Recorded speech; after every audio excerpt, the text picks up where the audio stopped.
Kropf. I'm Kasidy Devlin, and we are Barbaric Yawp Workshop. Barbaric Yawp Workshop. What Barbaric Yawp is, we're mask makers, but we're also theater makers, and we're also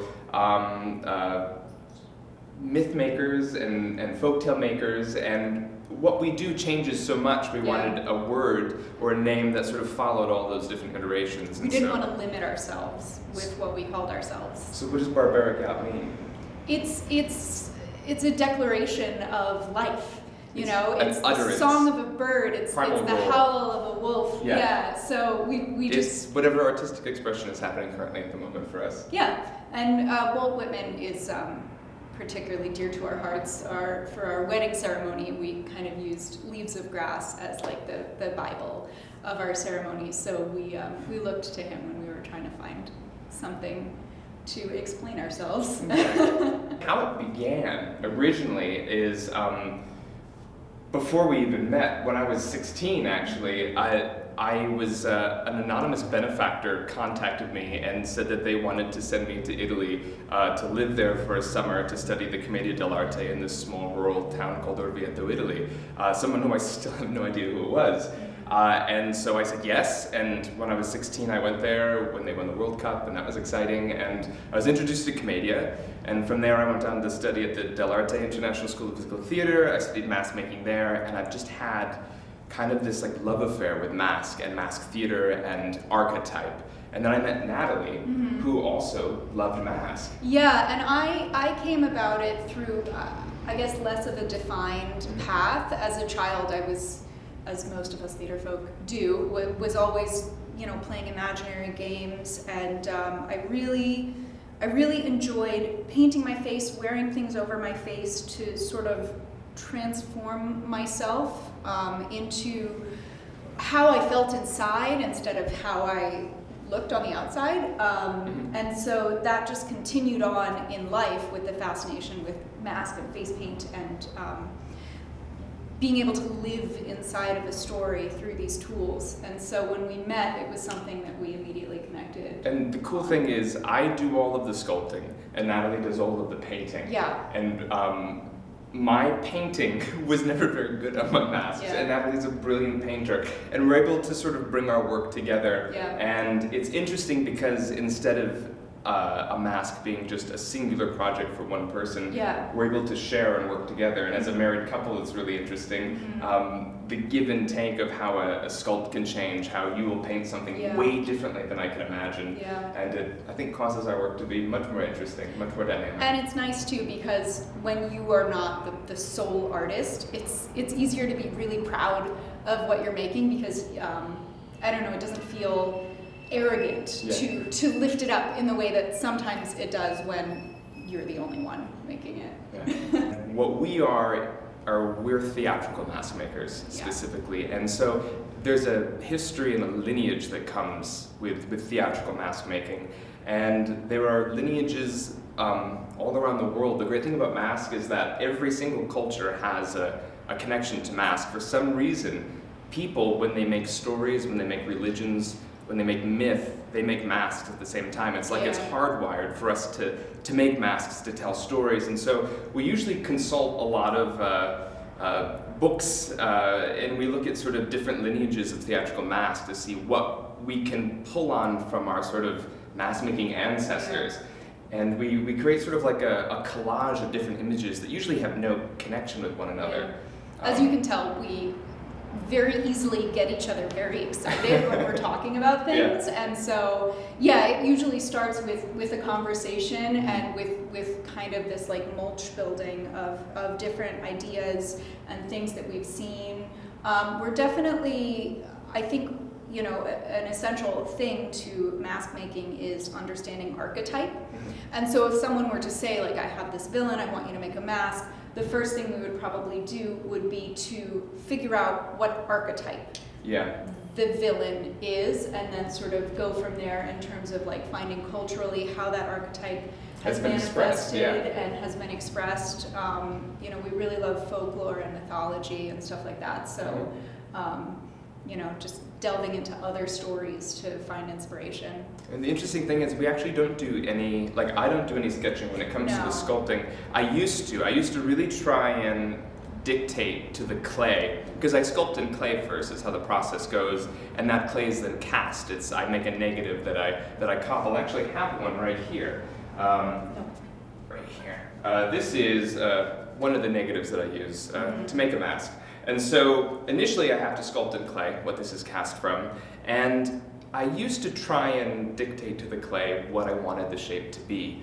And what I've found is the thing with sculpting, all you need to do is just remove what shouldn't be there.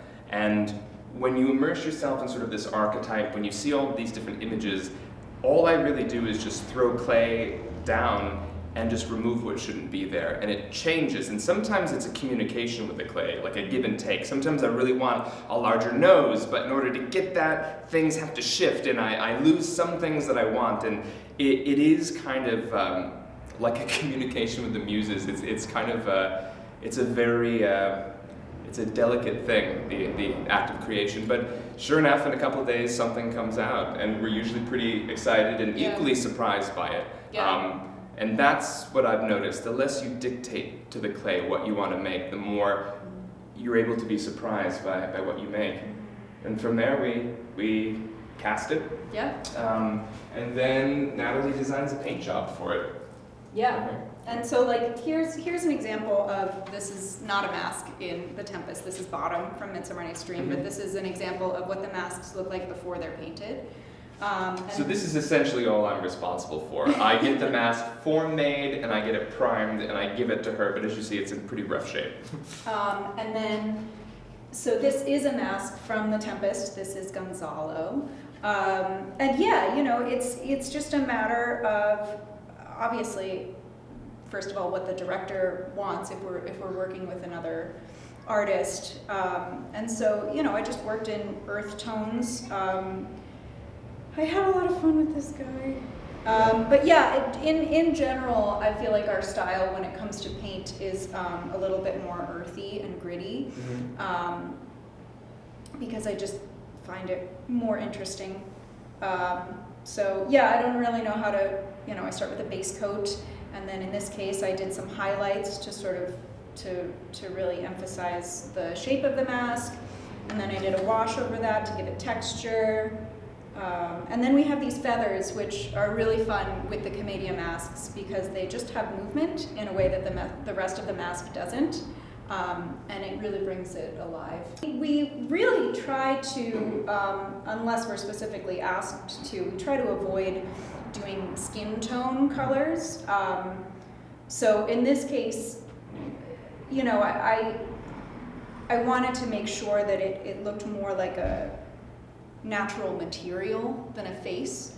And that's sort of the way it is for all of the characters in the Tempest. Well, and I think it's more interesting to see a mask on a face that looks like a mask. It doesn't look like a prosthetic, you know? And so we want to make sure that people can see the line of where the mask ends and the face begins. And I think that's particularly what's so different about Commedia masks versus some other type of theater masks you might see, and what sort of makes this production of The Tempest different, is that the Commedia masks aren't in a blended skin tone. We don't want them to look like prosthetics. We want them really to stand out on a face. There's something so boldly theatrical about it that it's, for an audience member, it can be really exciting to see a face transformed. When you wear a mask, it changes your profile, it changes your voice, it changes your posture. We sell these masks. We sell masks sort of all over at arts markets. We sell them at Ren fairs when we're not working with theaters. And masks are magical because even non-actors, the second you put this on, it does affect the way you stand. It changes your spine. There's something really childlike about masks. It invites play, and I think you'll see that in The Tempest as well. When you have masks on actors, it becomes a really playful and dynamic type of theater. Sometimes we'll get measurements just for the band. If the circumference of a head. But in general, we work really hard to make sure that our masks kind of fit a variety of faces. There's a lot of, when you learn like mask making from the Italians, there's a lot of like old tricks that have just been passed down. There are certain places where when you have a mask, a good mask, a theatrical mask that's made for an actor, where they need to fit tightly and where they don't need to necessarily fit tightly. And so getting that right is kind of the most important thing. You want the mask to fit snug under the nose. You want the mask to fit snug right here on the temples. And if it does have a lip, this one doesn't, but right under the lip as well. That's really the most important thing. If it fits snugly there, it's not going to shift around on your face. The interesting thing is, we're able to, because we're so close, we live right here in Mount Airy, if any mask does need to be altered, we actually just pop over from our house and we're able to come in and work with the material and stretch it out. Performing in a mask, it's very different than performing in a mask. The thing that a mask can do for a show, the thing that a mask does, is that a mask represents an archetype. And an archetype is something that is so deeply primordial in every person. In all storytelling and all myth, these basic archetypes exist. And to see a mask, to see an archetype on stage, there is something that is very, it is the birth of theater. All theater was originally mask-based theater. And it is, I think, the most purest and original form of theater. You would think that wearing a mask, that because it covers your face, that it would block an actor. It would limit the amount of expression or emotion or the amount of communication an actor can have with the audience. And it's actually quite the opposite. Because so much of the face is covered and it's immobile, the one thing that moves is the eyes of the actor. And in a way, the audience is drawn to the eyes of the actor way more than they ever would be if they weren't wearing a mask. And eyes are the windows of the soul, and the type of performance, the type of communication, you would be surprised at how much can be transmuted to an audience, how they can be transformed or moved or taken away. It's, and wearing a mask allows you to perform in a way that is bigger than you're allowed to perform with your own face. If that makes sense, you're allowed to take up more space, you're allowed to exist in a way that is more vibrant and alive than just as a human. Because on you stage. have to. Because you have and that's to. The first thing as an actor that you learn is when you put a mask on, before you put it on, you take a look at the mask and you just take it in. And your body has to match the proposal of the mask. And so you take a look at this face, you take a look at it, you see it, and then if you were to put it on, you absolutely have to become the sculpture. Traditionally, you turn away. This is always something, as the archetype starts to arrive, this is a very private process. You're never supposed to face the audience. You gotta enter, and it has to match. Like I said, even though there's so much of my face that's covered, the eyes absolutely explode out of the mask. So much can be said with the slightest movement of an eye in a mask like this. Also, the lower mouth has to start to match the mask itself. And all of a sudden it becomes wider. Energy starts to change. How does the mask breathe? How does it start to move? The spine changes, and you start to get a very dynamic character. You have to match the longness of the nose. You have a little bit of movement with the mustache. It automatically starts to affect the way that you talk. And that's actually my first time putting that mask on. So it does completely change the way that you move, and it's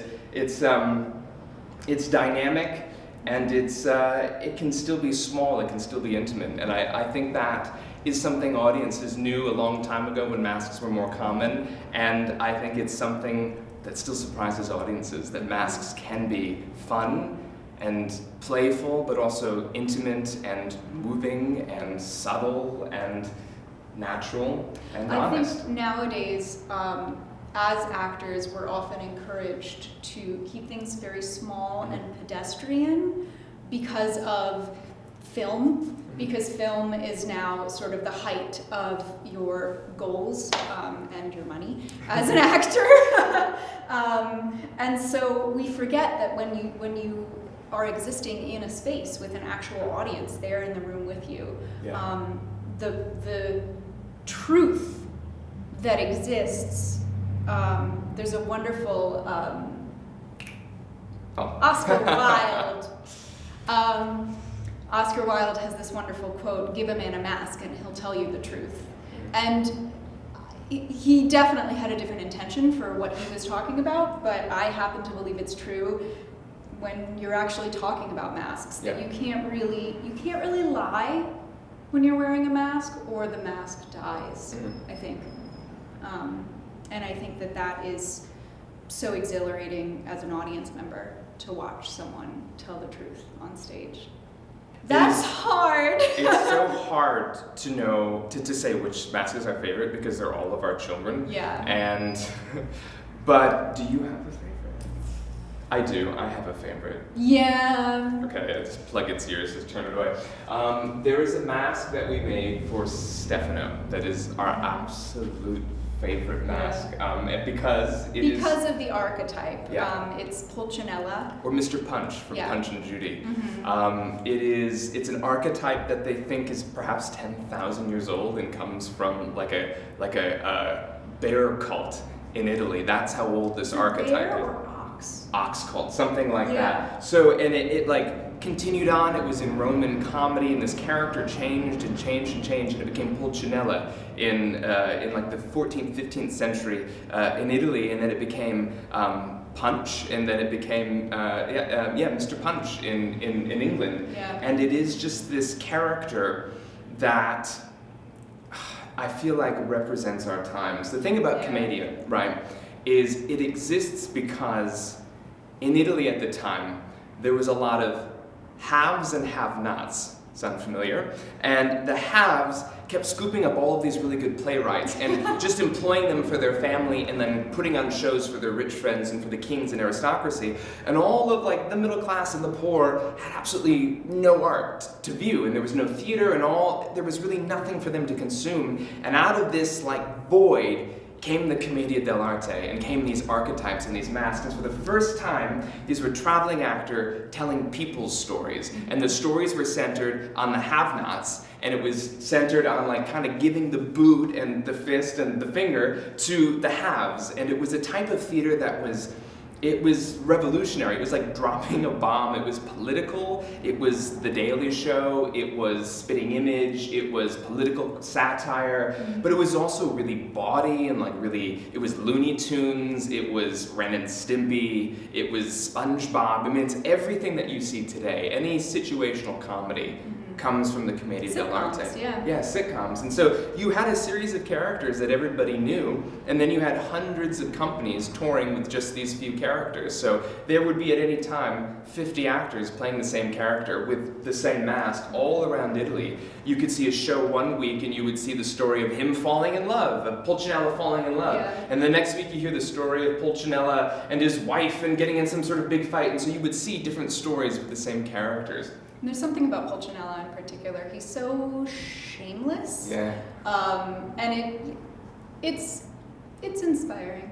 to be just so shameless. And so appetite driven and like selfish. You know? So we worked with the actor a little bit when it came to Trinculo and sort of the direction that she was going with Trinculo, and found something that I think we would just describe that mask as a Zani, which is sort of a basic servant type. There's sort of a science to comedy, and it's usually for comedic duos, you need a 1 and a 2, a clown 1, clown 2. You see it with Abbott and Costello, you see it with Laurel and Hardy. There has to be kind of a a straight man, and there has to be the number 2. And that role can change back and forth. Yeah. And so we have Stefano, which is a Pulcinella character, which is usually the highest of the lowest, if that makes sense. He's usually the highest servant. He's the manager who gets away with doing no work and gets all of the underlings to do all of the work.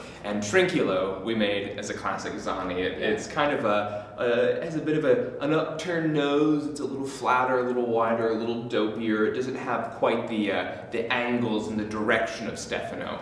And so sadly that character kind of bears the brunt of a lot of all of the mishaps in the play. Yeah,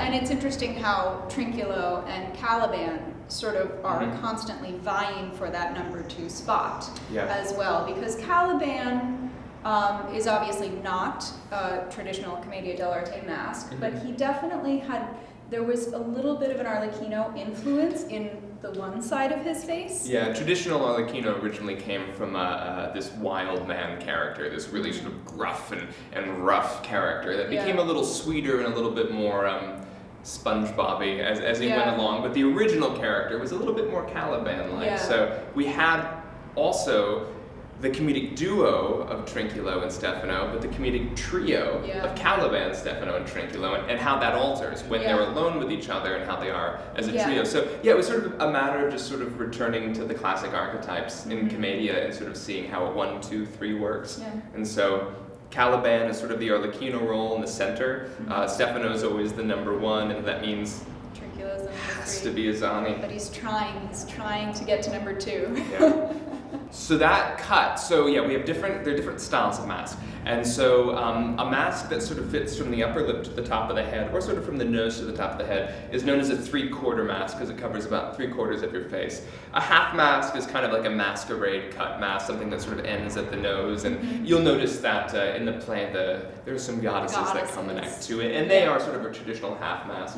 But he's an interesting mask that's called a third mask, because it only covers about 1/3 of the face, and it's traditionally just the forehead and the nose. The reason it's just the forehead and the nose is because the character archetype is actually il dottore, or the doctor. And he's, in Commedia, there's the haves and the have-nots. He's one of the haves. And so he's one of the characters we're not supposed to ever root for. And the thing about a dottore, there's so much of the skull covered because a dottore fancies himself or herself to be the absolute authority on absolutely everything and never stops talking and babbling but absolutely knows nothing about what they're talking about. It's sort of that character, the overly academic character. And it's a really interesting mask because it's at once grotesque, it's bulbous, but the nose has a strange sort of upturned strength to it, and the mustache has this kind of wispy quality. And we gave him one little feather right on the top of his head too. And a large lump right between his eyes, and that's a big thing in Commedia and in sort of mask styles in general, is characters that have a defect internally in their soul. You'll notice that on the mask themselves, and so for this character, for Sebastian, there is a large lump forming in the middle of his head to let you know that this is someone who has something wrong on the inside. Yeah, and that I remember handing that mask over to Langston, and it was just so funny the moment he put it on. He immediately started playing with it, and that's the hope, is you give it to an actor and they just are delighted by the mask and just start having fun. That was like Christmas morning, like getting the hand over the masks and everyone unwrapping them and being surprised by, because you're cast in a show and usually you're cast on your headshot. This is your face. And this is what people are paying to see. But instead, the actors show up and are going to be in mask, and then the day arrives when they open up and get to see their face, which I would love to know what that was like for them. But it was exciting to see as a mask. The other thing about the Sebastian's mask is it cuts a little wide in the eyes as well, and that can really start to change the shape of a face. We knew that Langston had multiple characters in the show, and we really wanted to help him differentiate between the characters. I think one of the great things masks can do in a show is it shouldn't be an obstacle for an actor to act through. It could be a crutch. Not a crutch. It can be tool. It's a tool, yeah. It's essentially what it is. And so it cuts his eyes a little further, and it completely changes the way he looks when he looks front on. Just losing a little bit of his eyes, it makes his eyes look smaller, a little wider, and it looks like a completely different person. Yeah. Every time curtain call comes, even though I've worked on the show, I'm always surprised when just a couple people come out to bow, and it's like, where is everyone? I know. Yeah. I mean, I think, so the interesting thing about humans is that we're all wired to see faces everywhere.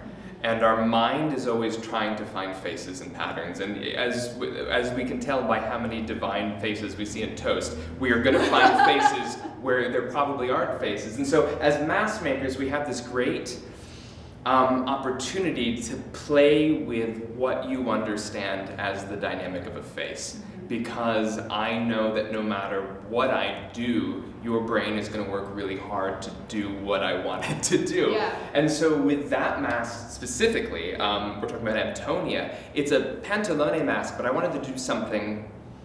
There are so many pantalone masks that have been made in history.